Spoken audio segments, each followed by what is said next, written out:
Bom, vamos ver, vamos começar.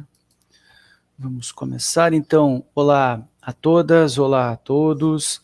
Sejam todas e todos bem-vindos, bem-vindas para a nossa manhã de leitura dialogada e rente ao texto, do texto do professor Marcelo Badaró Matos, A Classe Trabalhadora, de Marx a Nosso Tempo. Hoje é a nossa sessão de leitura número 32, feito no âmbito do Grupo de Estudos e Pesquisas em Educação, Trabalho e Políticas Públicas, o Grupo Kairos, ligado ao Centro de Educação da Federal de Santa Maria, sob coordenação da professora Liliana Soares Ferreira. Fazemos sempre a leitura, eu e a colega Luísa Braido, que está aqui do meu lado, e desde algumas semanas se juntou a nós do grupo também o colega Marcelo Noriega Pires, que vem lá da História. Muito bem, então, bom dia, colegas, bom dia, camaradas, vamos para a nossa leitura propriamente dita. Beleza. Então, o seguinte, vamos ver aqui, paramos em que ponto do texto? Vamos recordar. Estamos na última parte do texto, onde entramos já neste 2021, né?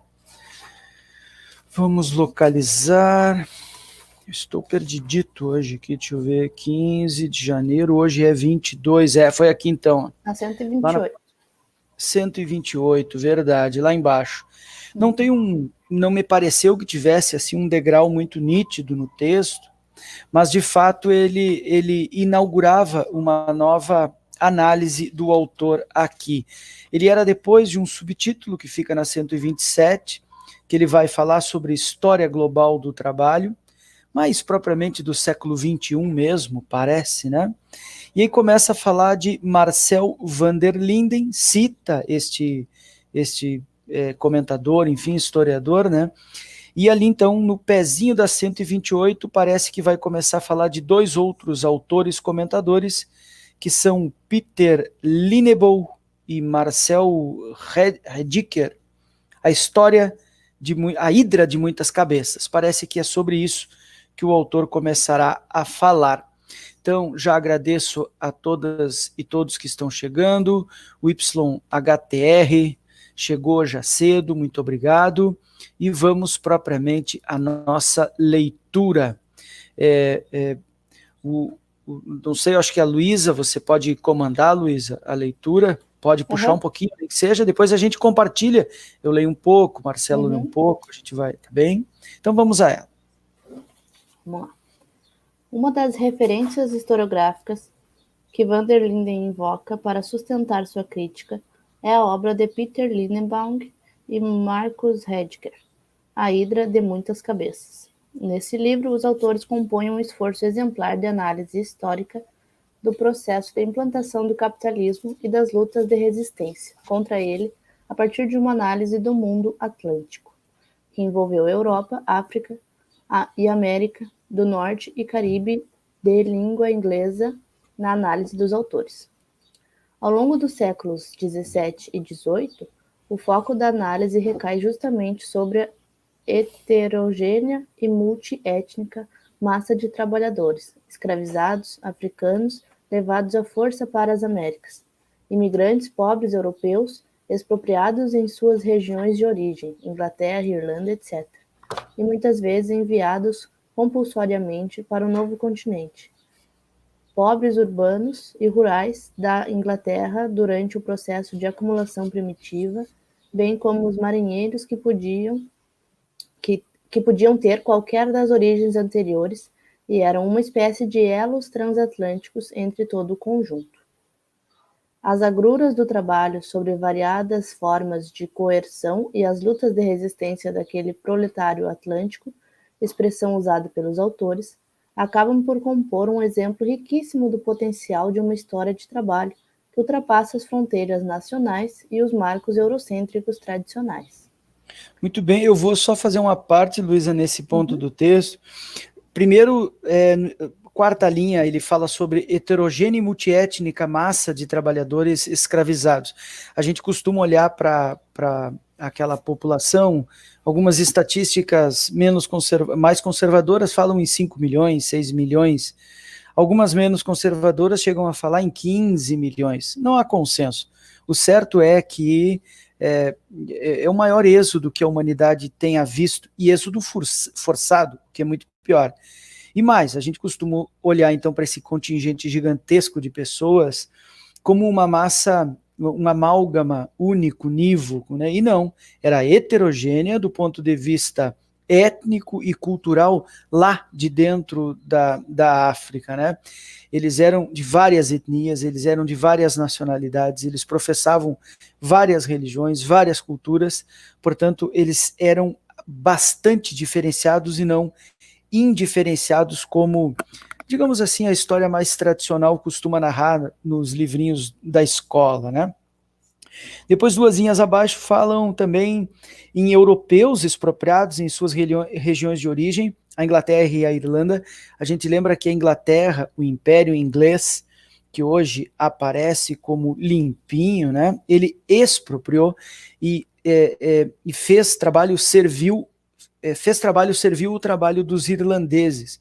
Eu desconhecia isso, conheci isso no livro do Losurdo, do Domênico Losurdo, A Contra-História do Liberalismo. O Losurdo não poupa em recorrentemente comparar a servidão irlandesa imposta à Irlanda pelos ingleses com a escravatura imposta aos africanos. É claro que são diferentes, o Losurdo jamais os iguala, mas sempre os relaciona, porque foram em um mesmo movimento e com a mesma finalidade. Tirar, né, enriquecer, constituir aquilo que o Marx fala lá no capítulo 23 e 24 do livro 1 do Capital, constituir a acumulação primitiva, né? Esse negócio de proletariado do Atlântico aqui é genial também, é a expressão que aparece. Então esse parágrafo parece muito rico, uma floresta de símbolos, como diz o... me esqueci o nome do autor, escreveu, que parafraseou Marx no Tudo que é Sólido, Marshall Berman, é uma floresta de símbolos, é cheio de hiperlinks esse parágrafo aqui, tá? Então, interessante aqui entender essa história social do trabalho, ela não acontece de forma muito homogênea, ao contrário, ela é extremamente diversa, mas é isso apenas. Uhum.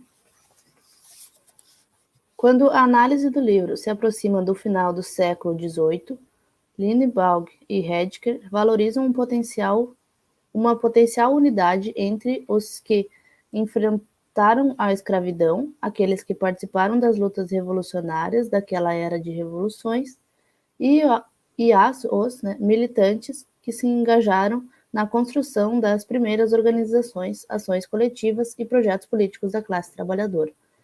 No entanto, concluem Lindenbaum e Heidegger, o impacto da Revolução Haitiana, 1791 a 1804, gerou pânico entre as classes dominantes e intensificou, no caso inglês, o clima repressivo anti-jacobino já iniciado por conta da Revolução Francesa e ampliado com a guerra.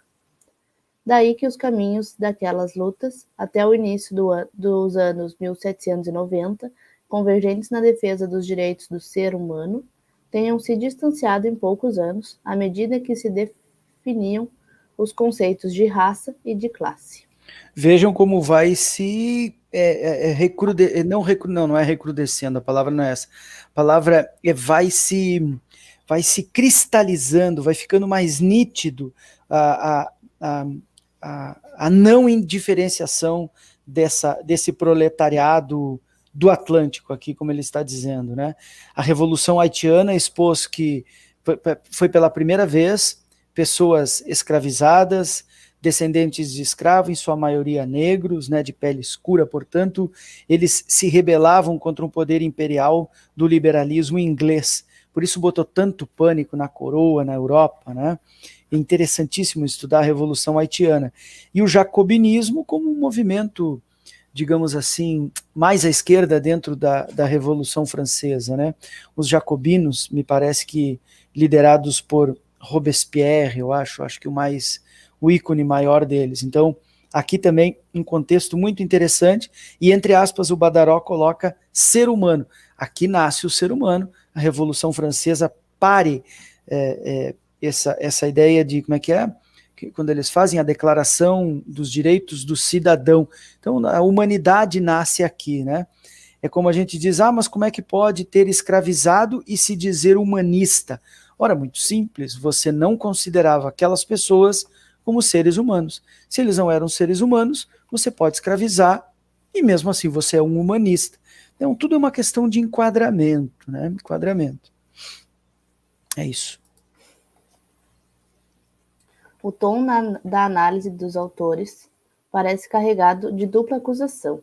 De um lado, a história do trabalho, revogada dos anos 1960. Thompson, em particular, é responsabilizada por negligenciar essa unidade potencial e a longa história por trás dela. Entre as faces negra e branca do proletariado atlântico, onde Thompson teria visto um movimento inglês por uma democracia inglesa. Linehan e Heidegger perceberam uma circulação atlântica das ideias e enfatizaram que a parte mais vigorosa do debate não vinha de nenhuma experiência nacional isolada, fosse inglesa ou qualquer outra. De outro, são os próprios agentes históricos os responsabilizados pelas disjunções, a exemplo de Thomas Herd, fundador da Sociedade Londrina de Correspondência, definida por Thompson como um novo tipo de organização, uma organização proletária. Herd, na época da fundação da Sociedade Londrina de Correspondência, dividia sua moradia com o Lauda Equiano, que havia sido escravizado e foi ativo nos primeiros momentos do abolicionismo inglês, além de autor de uma das mais lidas obras de denúncia da escravidão na época. Equiano também foi articulador da Sociedade Londrina. Em suas primeiras reuniões, a sociedade chegou a definir o objetivo da nova organização: combater pela igualdade entre toda a raça humana, negros e brancos, superiores e inferiores, ricos ou pobres. Porém, logo depois, com a repercussão da Revolução de São Domingos, Hard e a Liga, a Sociedade Londrina, teriam aberto mão da afirmação da igualdade étnico-racial, fugindo de qualquer associação com um debate que se tornava mais delicado e tentando garantir que a atuação da associação mantivesse o foco na questão da reforma parlamentar. Assim, em agosto daquele mesmo ano de 1792, em vez de toda a raça humana, a sociedade definia seu escopo de atuação, restringindo-o aos compatriotas de todas as posições e situações de vida, ricos, pobres, superiores ou inferiores. Nos anos seguintes, em seus escritos, Hard teria negligenciado a importância de Equiano para a sociedade londrina, e organizações como ela teriam, segundo os autores, a Hidra acabado por fazer as pazes com a nação, quando a classe operária se tornava nacional. Perceba que começa a haver um movimento de negação daqueles pertencimentos mais dos africanos, a ideia de unificação da raça humana, ou seja, são todos irmãos, a ideia de irmandade da Revolução Francesa, né? A ideia de fraternidade, que é um ideal masculino, frater, irmão, a ideia de irmandade, mas é uma irmandade masculina e branca. Portanto, mesmo o Equiano, que era um homem negro, já estava sendo escanteado, deixado de lado na própria organização. Então, digamos assim que a gente tem que ficar sempre muito atento nesse momento agora que nós estamos aqui, hoje, dia 22 de janeiro, um momento de 2021, né? Um momento de enfraquecimento da representação do trabalho, da classe trabalhadora, sobretudo a sindical. Nós vivemos um momento crítico da representação dos trabalhadores, da organização do proletariado. Lá também, final do 1790, também o capital fazia, desde lá, movimento de cooptar todo tipo de organização que venha do proletariado, que venha das classes trabalhadoras, que venha daqueles que não são ricos, brancos, enfim, representantes do capital. Portanto, não é novo, é histórica essa cooptação do capital de toda a luta trabalhista. Por isso que a gente tem que ficar sempre atento a isso, né? É isso, Luiz. Vocês estão me escutando bem? Não, essa mesma passagem me fez lembrar uma outra situação. A questão do que o Ricardo Antunes tem muito presente na obra dele, a análise das dificuldades que os sindicatos têm em serem ainda pensados para esse trabalhador branco, europeu, com direitos, enfim. E não pensar que a classe trabalhadora é muito mais heterogênea do que isso. Acho que até os sindicatos brasileiros ainda, que o Ricardo Antunes fala, ainda padecem desse mal, né? Dessa influência, né? Que acaba realmente não representando o que realmente é a classe trabalhadora. Nesse sentido. Perfeito, cortou um pouco. Não, cortou bastante. Cortou quando tu começa a falar, ele começa a cortar o áudio. Mas conseguimos ouvir, tu falou do Ricardo Antunes e da heterogeneidade. Fica bastante cortado, mas minimamente audível, assim, tá, Marcelo? Mas tá bem, pode continuar. O Ricardo Antunes fala bastante daquele livro Privilégio da Servidão, né? Exato. Ele fala bastante sobre a questão do sindicalismo. Vamos lá, seguindo a leitura, então. O argumento produz impacto, mas, para ser de alguma forma incorporado, merece ser problematizado. Afinal, como Linenbaum e Heidegger reconheceram, não foi só Herd quem buscou respeitabilidade para seu movimento, ou, ao menos, esperou escapar da repressão mais violenta, naqueles anos.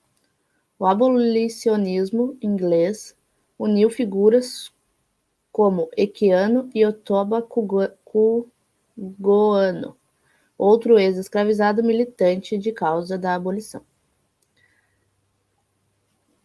Há militantes brancos movidos por convicções humanitárias e principalmente religiosas.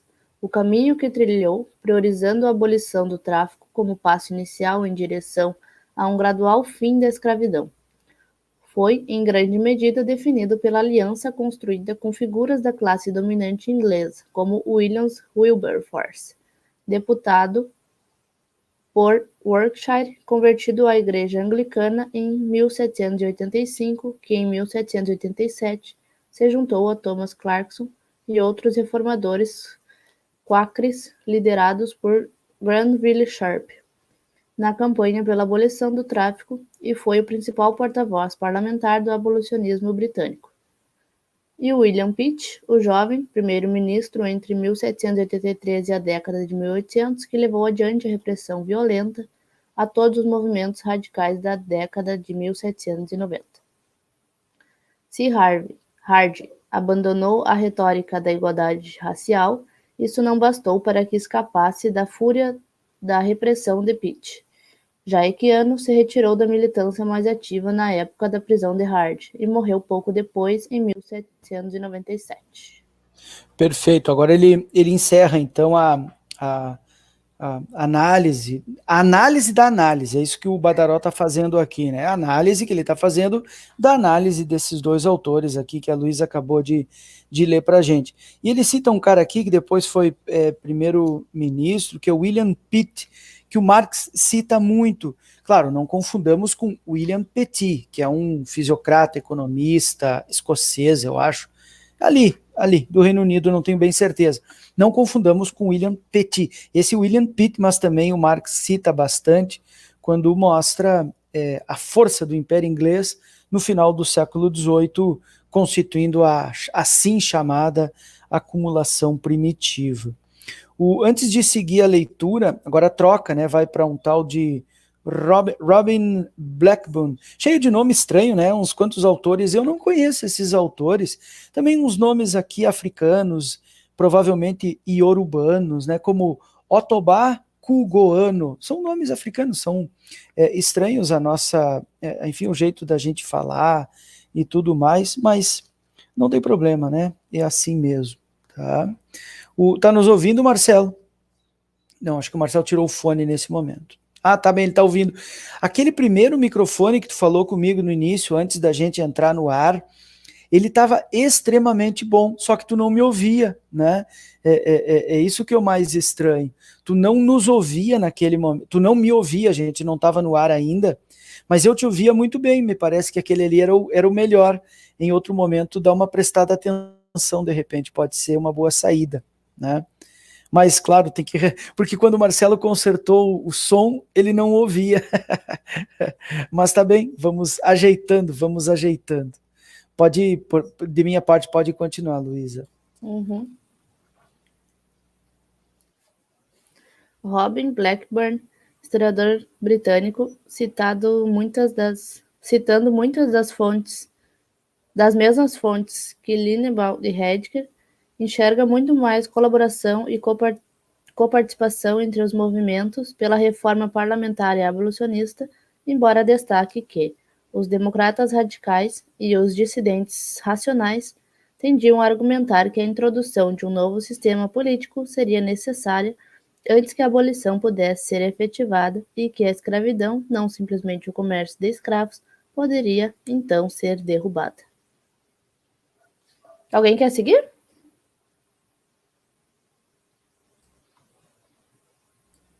Sim, eu sigo. O meu mouse tá bem maluco. Eu tenho que dar 2, 3 cliques para ele fazer o que eu tô clicando. Ele tá bem, como é que se diz, meio bugado. Então eu demoro um pouquinho para responder, mas eu tô vindo perfeitamente. Eu posso tentar, se quiser também. Ó, vamos ver. Agora parece que tá bom, Marcelo. Vamos ver. Vamos fazer o seguinte. Posso tentar? Ó, acho. Vamos ver.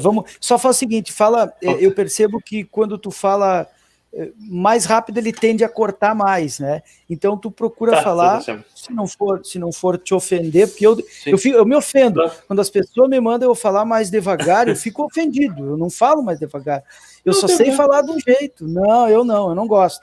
Mas como eu não gosto, eu vou pedir para te falar mais devagar, vamos ver se o som fica legal. Então tá, pode continuar um pouco, faz favor. Perfeito. Qual foi só o parágrafo que... tá no último da 130. Nas décadas seguintes surgiu... Tá. Nas décadas seguintes surgiu, em alguma medida, uma bifurcação dos caminhos de mobilização das lutas pelas principais reformas legais, encaminhadas na Inglaterra. De um lado, o abolicionismo, inicialmente lutando pelo fim do tráfico de escravizados, depois pelo fim da escravidão. Acho que não vai dar. Tá. Não, assim, ó, quando tu começa a falar e daí um pouco o som vai se cortando. É engraçado, né, Luísa? Porque assim, ó, tu começa a falar estranho. E o som vai bem. Dali um pouquinho ele começa a bugar, começa a se cortar e entrecortar. Então, no fim vai ficar ruim se alguém está nos ouvindo, né? Deixa que eu sigo. Sim, claro. Deixa que eu sigo. Então, retomando, lá embaixo... E o pior é que uma coisa que eu não entendo... Tá. Fala. Uma coisa que eu não entendo é que ontem o The Aula funcionou bem e depois não... Mas tudo bem. Mas é o programa, hein? É o programa. Tu deu aula no StreamYard? Não, eu uso o Meet, Google Meet. Às vezes um equipamento funciona num e não funciona no outro, hein? Isso é bem comum. Eu tenho microfones aqui que não funcionam no Meet e funcionam no StreamYard. Tem coisas que funcionam num lugar e no outro não funciona.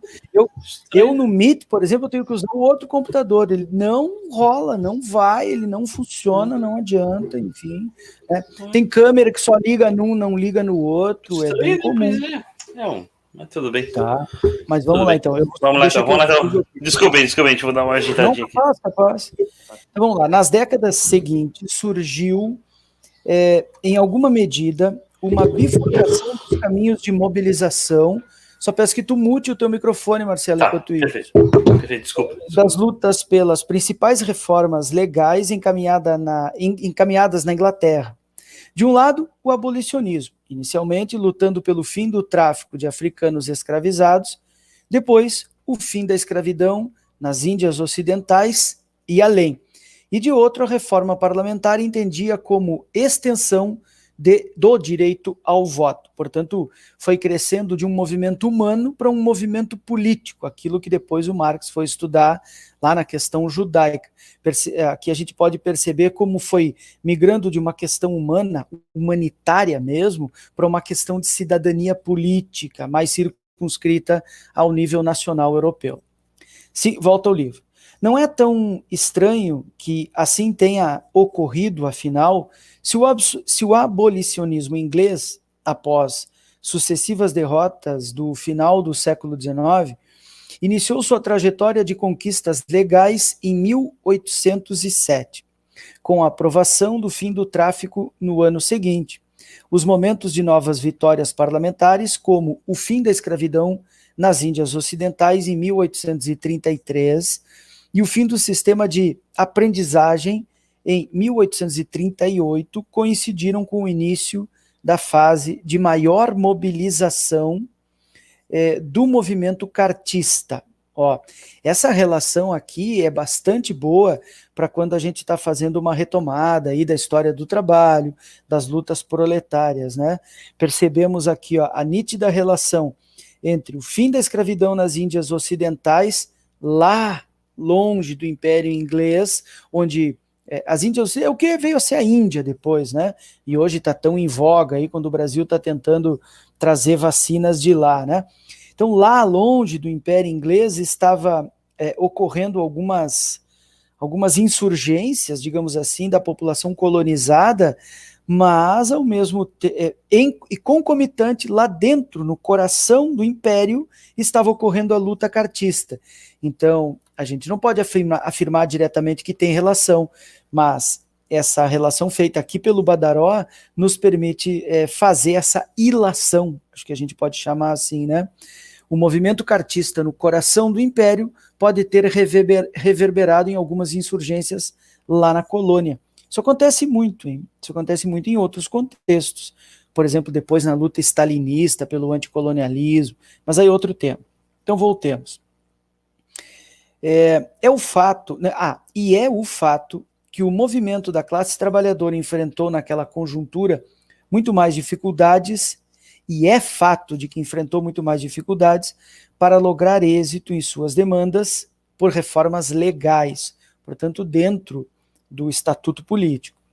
Do massacre de Peterloo, em 1819, eu não sei de que massacre se trata, a repressão das manifestações cartistas a partir de 1838, e aí estão presentes nas obras do Marx e do Engels, né? Isso aqui já era tema que eles viram e estudaram. Não viram, né? O Marx aqui tinha 20 anos, estava nem se formado ainda tinha, né? Estava estudando em Berlim nessa fase, né?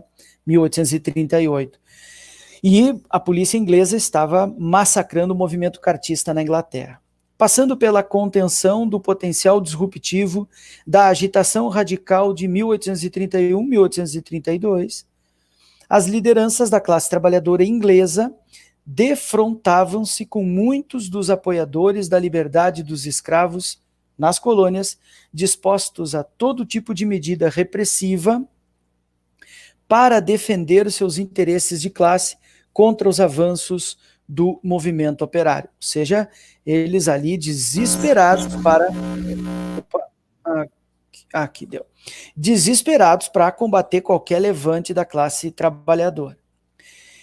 Volta ao texto. Os desencontros podem ser, em parte, explicados, portanto, menos por um grau de simpatia com a causa da abolição em si, e muito mais pelo fato de que alguns de seus defensores parlamentares ingleses permaneciam hipocritamente de olhos fechados para a escravidão infantil. Isso aqui o Losurdo denuncia abertamente, flagrantemente. Eles faziam de conta que não ocorria a barbárie que eles estavam promovendo. E chamamos isso de liberalismo e tendemos a ver nisso um enorme valor histórico. Isso é uma barbárie. Né? É uma barbárie. Quando a gente vê por aí nas discussões imediatas da vida real, que eles chamam o comunismo de regime assassino, a gente não tem que ficar defendendo, não foi. Não, a gente tem que frontalmente rebater dizendo o assassino foi o liberalismo, que matou aqui, matou ali. Eu estou para começar logo em breve uma playlist, estou terminando o livrinho do Vislai, é um nome indiano, Prashad, é o nome do jornalista, Balas de Washington. É um livrinho fininho assim, em que ele mostra do início ao fim toda a barbárie do imperialismo inglês depois do imperialismo norte-americano, sempre matando. É um regime genocida em sua essência. Então, quando eles nos acusam de defender regimes autoritários, totalitários, genocidas, a gente tem que rebater mostrando que o genocídio é o princípio do liberalismo econômico, do liberalismo político. Voltemos ao texto. Então, a escravidão infantil, como era comum a ser referido, o trabalho das crianças nas fábricas e outras barbáries locais. A nota aqui é para Royden Harrison, British Labour and American Slave. Muito bem. Volta ao texto. De qualquer forma, vimos como nos anos da Guerra Civil, coincidindo com a fundação da AIT, de que falamos no encontro passado, 31, a Organização Internacional dos Trabalhadores, de 64, fundada inclusive por Marx e Engels, né? Conforme Marx fez questão de registrar e comemorar, a posição política da classe trabalhadora inglesa já era inequivocamente para a defesa da abolição. Isso aqui é fundamental, hein? A ideia de que a gente pode olhar para trás e dizer, pô, a gente estava do lado certo da história, né? Então, a defesa da abolição já era a pauta da Associação Internacional dos Trabalhadores em 1864. Claro, os ingleses já estavam fazendo isso nas Índias Orientais também, né? Novo parágrafo. No entanto, tem 2 comentários aqui, vamos ver. Só antes de ir para o próximo, prestigiar, boa tarde, valorosos camaradas. O Jardim está nos vendo de algum lugar por aí no mundo, porque boa tarde, né? Ou tu já almoçou cedo, Jardim? Diz aí, lembra? O Jardim vem sempre por aqui, eu não me lembro onde é que você está. Depois, por favor, camarada, só me relembre. E o professor Flávio Furtado, que está lá no Delta do Parnaíba, lá no Piauí. Muito obrigado, camaradas. Sigamos a nossa leitura. No entanto, diz o Badaró aqui, voltando ao debate sobre o processo de formação da classe trabalhadora, a foco central da discussão, claro, até aqui, que se tenha maior ou menor acordo com as críticas de van der Linden e de Linebaugh e Rediker a Thompson, há que reconhecer que o recorde espacial adotado da obra do historiador inglês realmente confinava o processo de fazer-se da classe ao espaço. Aqui o Badaró está chamando a atenção de que a classe se forma na luta, ela decorre da construção do espaço, das lutas reais, cotidianas, comezinhas da vida social, né? Fazer-se da classe ao espaço nacional inglês. Agora tem uma frase importante porque é a relação que nos interessa aqui.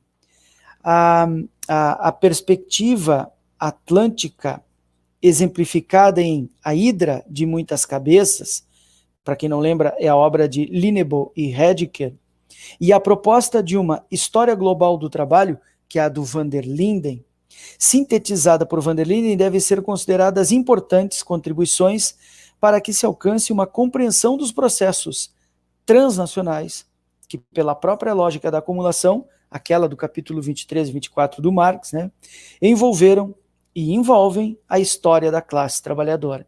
Então ele diz, embora eles tenham sido críticos a um importante historiador teórico da história social do trabalho, eles também contribuíram. A contribuição também é válida. Embora uma seja crítica da outra, ambas contribuem para um mesmo sentido. Isso é crítica, né? Isso aqui é importante, cara. Muitas vezes as pessoas pensam que o debate teórico ele é um convescote de comadres, de compadres, em que fica um dizendo amém para o outro, e, ai, que bonitinho, como você escreveu bem, que ótimo. Não, muitas vezes quando você diz a percepção que você tem está errada, porque historicamente você deixou de fora tais e tais elementos que são preponderantes na análise que está fazendo, e portanto a sua análise é carente de tal determinação. Bom, mas uma crítica dessas faz crescer o debate. É como a metáfora do bolo, você bate, quando bate, cresce o debate. Eu acho isso fundamental. mas muitos veem isso como como um desafio pessoal. O professor Nildo Ourix diz isso, né? Ele costuma repetir: a crítica está vedada. Ele diz assim, o Nildo ele é muito, assim, enfim, ele é exagerado, né? Ele diz assim: a crítica está vedada. Todo mundo, quando está num debate, eu queria fazer uma, como é que dizem? Eu já vi muito em debate, né? Eu queria fazer uma contribuição, eu queria fazer uma, como é que dizem, cara? Como é que...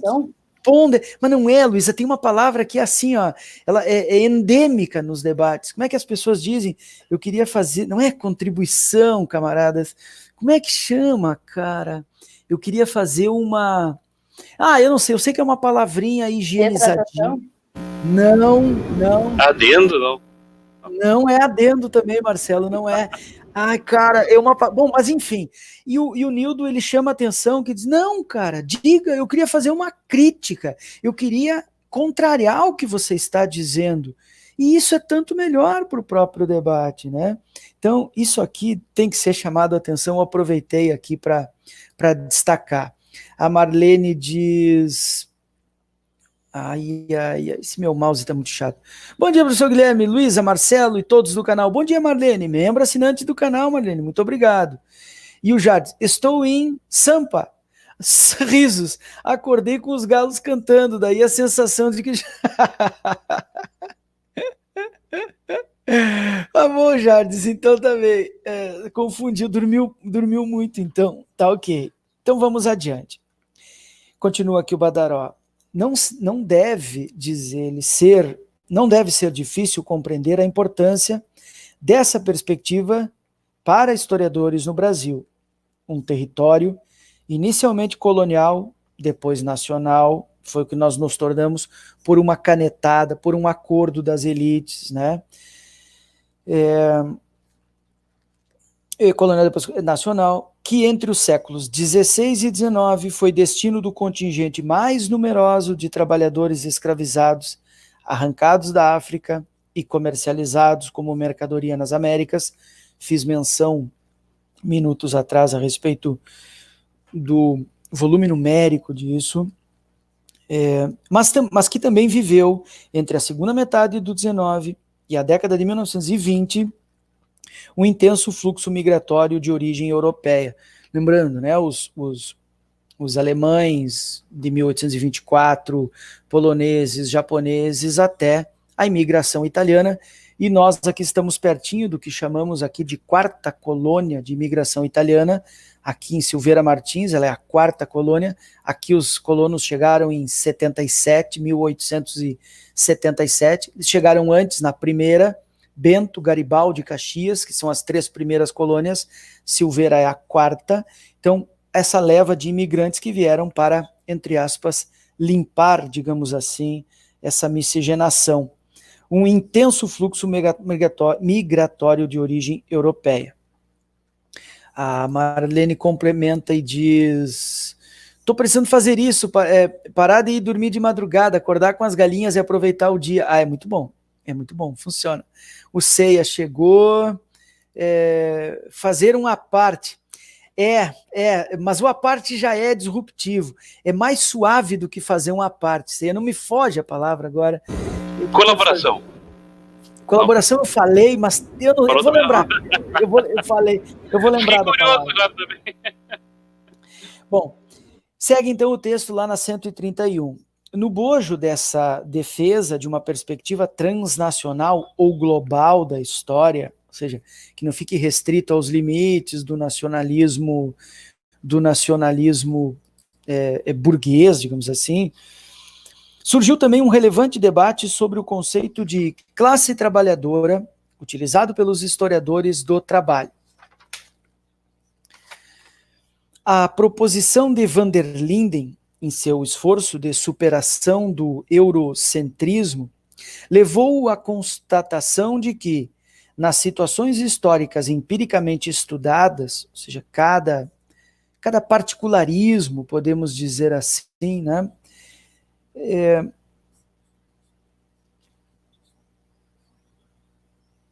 no sul global, e mais particularmente no sul global, né, As fronteiras entre diferentes formas de exploração do trabalho, escravizado ou livre, por contratos autônomos, autônomo ou assalariado, doméstico ou externo, urbano ou rural, se apresentam de forma mais fluida e combinada.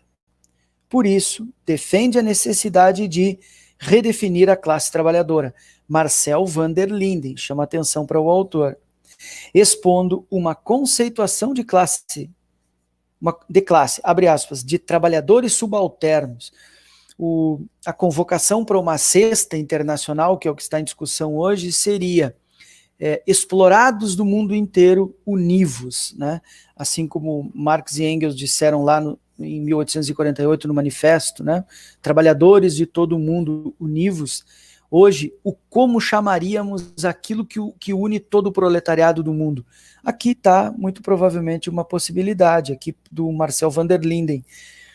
Trabalhadores subalternos, ou seja, aqueles que estão em condição de exploração mais aguda, expondo uma conceituação de classe de trabalhadores subalternos que toma a subordinação do trabalho,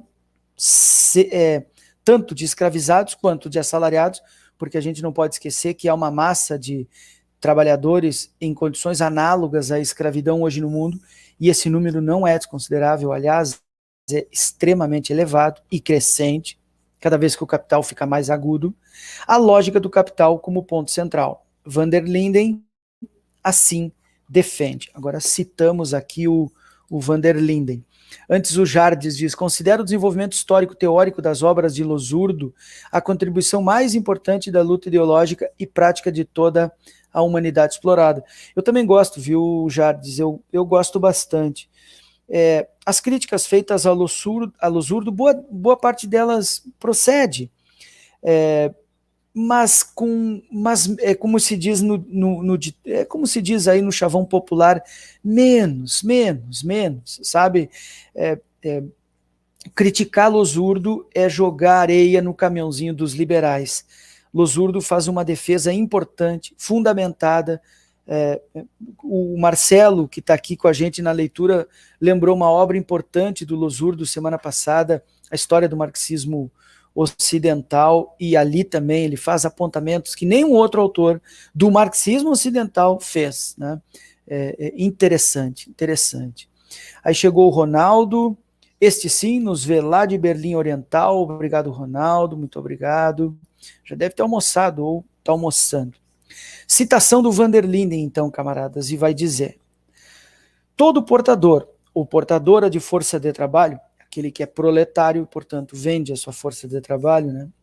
Cuja força de trabalho é vendida ou alugada, no caso dos Uber, né, uberizados, né? A outra pessoa em condições de compulsão econômica ou não econômica pertence à classe dos trabalhadores subalternos.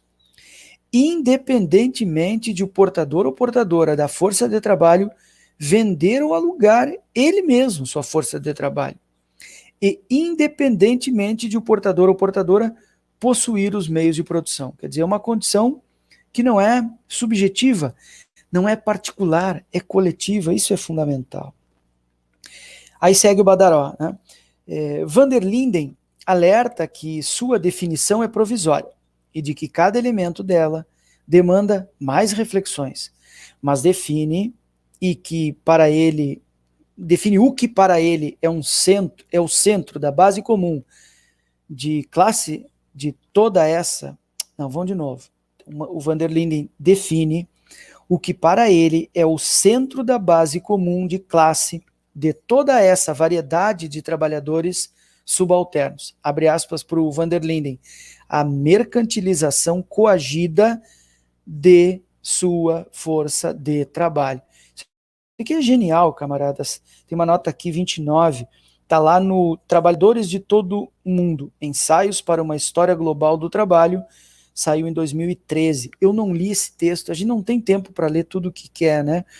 Mas é isso, né? A mercantilização coagida, ou seja, você é livre para vender sua força de trabalho, mas é obrigado, é coercitiva a relação, você tem que vender, mercantilizar, transformar em mercadoria o seu esforço, seu cérebro, seus nervos, seus músculos, como diz Marx. Em outro texto, o historiador holandês, o Van der Linden, né, critica diretamente os limites impostos por Marx à definição de proletariado. Isso aqui é legal. Por excluir os escravizados e o lumpenproletariado, ou seja, aquela classe mais rasa, né, da classe trabalhadora. O Marx teve duas denominações para algo parecido. Chamou de exército industrial de reserva, aquela massa do proletariado que não está colocada e por isso pressiona o valor da força de trabalho para baixo, e o lumpenproletariado, que são os miseráveis de toda a ordem, né? Agora vem a definição. Sobre o lumpenproletariado, a crítica de Van Linden a Marx, tá vendo? A crítica a Marx, isso faz crescer, cara. Parece forçar uma ampliação da categoria para além do que se pode ver no conjunto da obra de Marx. E aí o Badaró está dizendo, ó, o Van der Linden quis avançar no que o próprio Marx não quis avançar. E aí temos limites teóricos razoáveis. Segundo Van der Linden, a ideia de lumpenproletariado apresentada em O 18 Brumário, aliás, o professor Zé Paulo Neto, que vai estar, daqui a pouquinho eu vou reproduzir a live dele na Fundação Dinarco Reis, ontem à noite foi ao ar. E agora, às 11 horas da manhã, eu vou reproduzir aqui no canal, tenho autorização da Fundação Dinarco Reis, por óbvio, né, de reproduzir a live do professor José Paulo Neto. Ele fala por mais de meia hora sobre o 18 Brumário de Luiz Bonaparte. Ele diz que é uma das obras de Marx mais importantes que chegou até nós. Você queria falar? Não, eu só ia comentar que maravilha. Que maravilha. Ótimo. Massa, vai estar bom. Veja aí. Cola, às 11 horas eu vou reproduzir a live lá do Zé Paulo, tá? Bom, enfim, então ele traz aqui o 18 Brumário, envolveria, primeiro, os camponeses expulsos dos campos, então lá, né, pelo processo de enclosures, de fechamento, cercamento e tal. 2, os proletários desempregados, aí urbanos, porque eles caem nas cidades, Bristol, Manchester, Londres, e não encontram colocação. 3, os que exerciam profissões duvidosas, isso aqui chega a ser engraçado, né?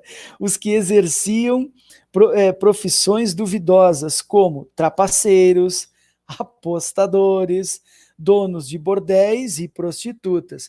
Quando a direita histérica, que a direita muitas vezes era histérica, quando ela quer detratar Marx, ofender-nos, teoricamente, eles lembram desse trecho. E o Marx aqui, ele se lava, né, no 18 Brumário. Lembrando que o 18 Brumário não é um texto teórico, é um texto jornalístico.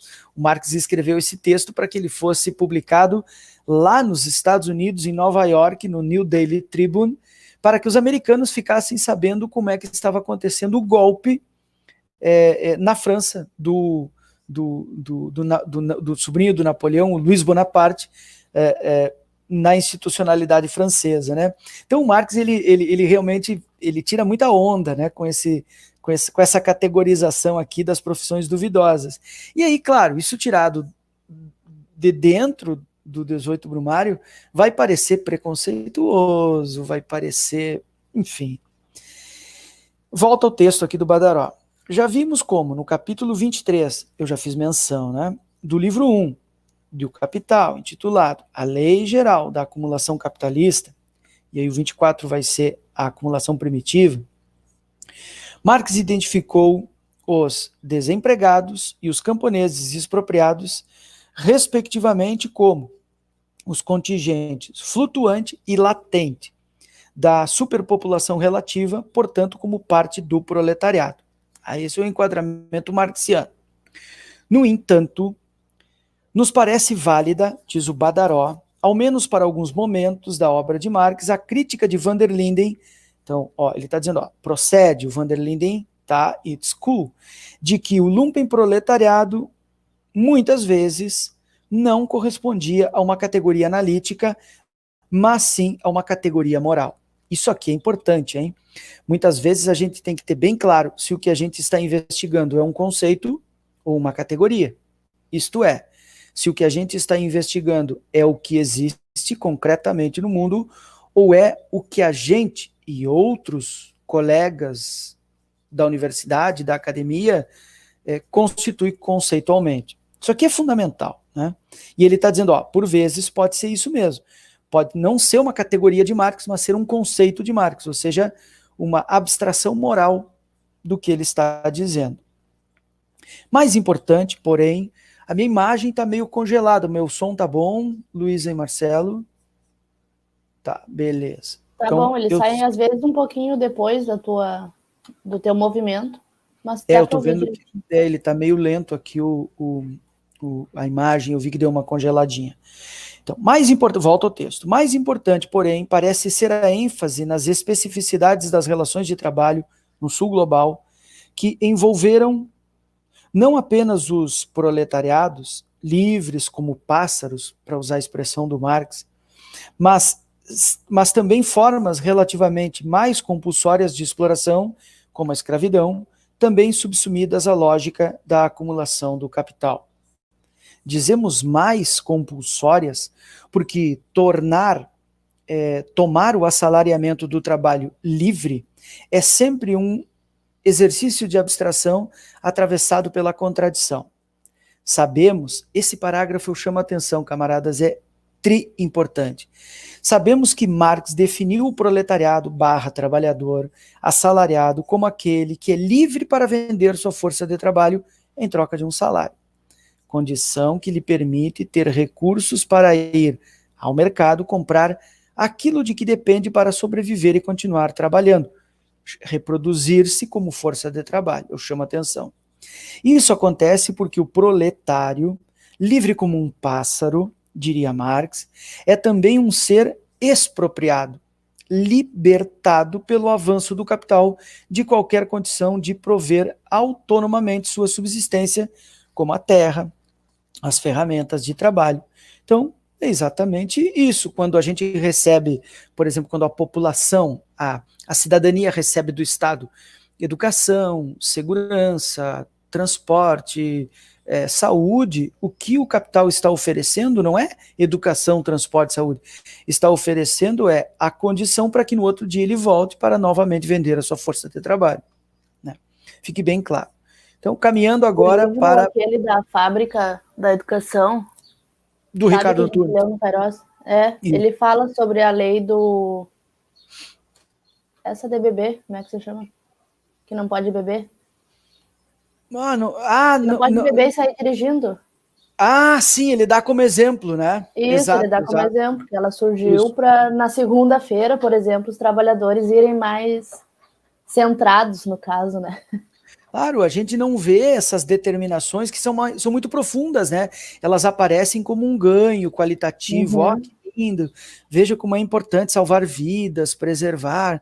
Não, cara, é só para que segunda-feira você esteja banhado, de barba feita, para se apresentar para o trabalho. É isso, né?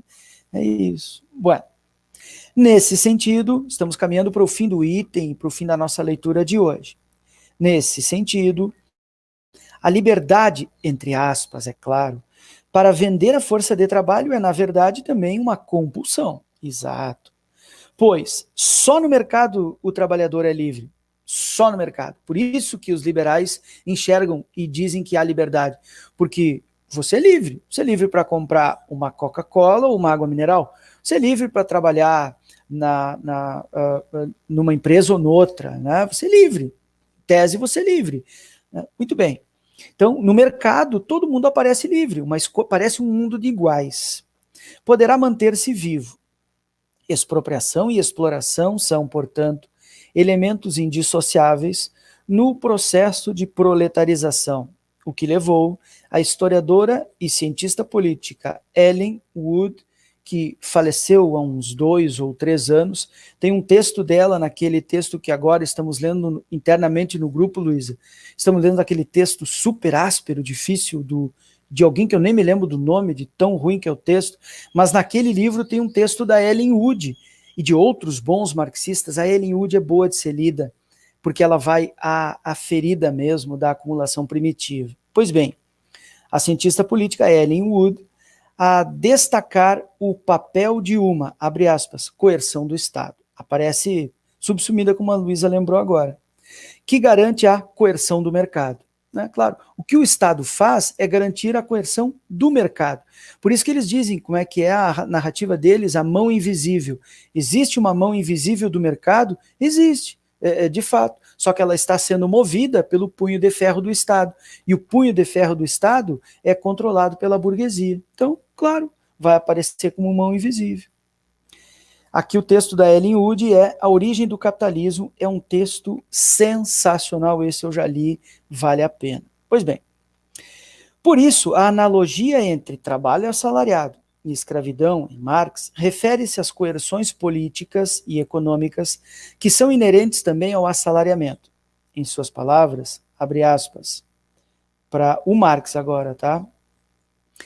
O sistema de trabalho assalariado é um sistema de escravidão, e, mais precisamente, de uma escravidão que se torna tão mais cruel na medida em que as forças produtivas sociais do trabalho se desenvolvem, sendo indiferente se o trabalhador recebe um pagamento maior ou menor. Quer dizer, você pode ser um colarinho branco, você pode ser um CEO, você pode ser um alto, você é assalariado, portanto você é classe trabalhadora. Mas lembrem, nem todo trabalhador é proletário. Essa é a diferença fundamental. Todo proletário é um trabalhador. Esteja ele trabalhando ou não. Seja ele vagabundo ou não. Seja ele vadio ou não. Seja ele o pior tipo de vagabundo, borracho, sem vergonha, ladrão. Se ele é trabalhador, se ele é proletário, ele é um trabalhador. Ou ele está trabalhando em algum lugar, ou ele faz parte do lumpenproletariado, ou ele faz parte do exército industrial de reserva. Mas ele é um trabalhador. Ah, professor, de onde é que tu tirou isso? Do Zé Paulo Neto, porque eu não seria nem louco de fazer uma afirmação dessa sem estar escorado. Agora, claro, o inverso não serve. Nem todo trabalhador é um proletário. Né? Um CEO aí que ganha, o Gessé Souza trabalha com esses caras aí, né? Um CEO de uma grande empresa que é um assalariado, o cara desse tem filho estudando em escolas fora do Brasil, entendeu? Estão reproduzindo o capital. Bom, isso não interessa. Voltemos. A discussão de van der Linden... eu não terminei o Marx aqui. Não, terminei, né? Sim. Então, a discussão de van der Linden, porém, vai além da analogia e acentua a unidade entre todas as formas de exploração do trabalho inseridas no circuito da produção de valor. Nas páginas a seguir, focaremos mais diretamente essa discussão cuja repercussão para a história social do trabalho pode ser significativa. Agora vem trechos interessantes, eu tenho muita coisa anotada pela frente, eu já faz uns 2 ou 3 anos que eu li. Então, temos aí pela frente bons pontos para a nossa sequência da leitura. Antes da gente encerrar, algumas mensagens rápidas. O Jardes, que acordou tarde hoje. Marlene, o capitalismo não causa só a subsunção das nossas forças de trabalho, mas também de todo o nosso tempo livre. É o preço do amanhã. Perfeito, Jardes, é bom. O CEIA faz uma relação com o IPTU, né? O IPTU não caduca. Muito bem, entre eles, né? A quarta revolução industrial e a IA, o que seria IA? Vocês matam a charada aí? Causa um efeito tão demolidor na marginalização da classe operária que a lumpenproletarização acelerada inevitável. Bem, Inteligência artificial. eu acho que é mesmo, é verdade. Claro que faz parte da quarta revolução, é verdade. Boa, Marcelo, boa. E a Valnice, a Valnice apareceu, legal, a Valnice nunca vem de manhã. Bom dia, cheguei atrasada, porém depois assisto. Valeu, Valnice, muito obrigado. Então é isso, camaradas, algum recado, algum aviso? Não. Foi uma honra, como sempre. Legal, uma honra. A leitura é sempre boa, cara. Sempre a gente cresce um pouquinho a cada leitura. Estamos aí com 32 leituras já, cara. Coisa boa, hein? Que maravilha. Muito bom, muito bom. Então é isso, companheiros. Se não vai dar um ano de leitura, né? Não, né, Luísa? Eu acho que temos aí pela frente menos de 10, eu acho. Ó. Olha aqui o que falta para quem está olhando, ó. Olha aqui. Tá aqui e as considerações finais, Sim, ó. porque falta pouquinho, né? 10 aulas mais, né? Um ano tem 48, 52 semanas, tem um ano, né? Não vai dar 38, 40, talvez. Tudo bem. Então tá bom. Era isso por hoje. Obrigado a todas e todos. Semana que vem, sexta-feira, 9h30, sequência da leitura com o subtítulo Trabalhadoras e Trabalhadores Subalternos. Classes subalternas, classe trabalhadora. Fica quente o debate agora, porque tem esses enquadramentos teóricos aqui que valem a pena ser conhecidos. Tá bom? Então vou fazer que nem das outras vezes. Vou descer a gente daqui da tela, como se diz lá na quebrada, vou descer nós tudo. Aí vou subir o banner, não, a faixa ali da leitura, e daqui 2 ou 3 minutos eu encerro a nossa live. Valeu, obrigado, até mais, camaradas.